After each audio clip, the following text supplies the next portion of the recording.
Philly from Electrosonic here. So let's talk about the accessories that are available to you for the V7 series screens. You've got a mobile trolley stand that can take up to a 86-inch screen. That's for mobile applications, obviously. And then we also have a touchscreen that is a tabletop touchscreen, because some people prefer to have a screen on the table where they can control the screen from. So anything that you do on the interactive screen itself gets mimicked on and mirrored on this screen. So you could start meetings from this panel. You could change settings. You could do.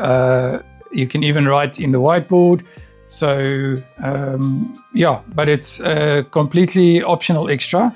So you don't necessarily have to buy it for the panel to work.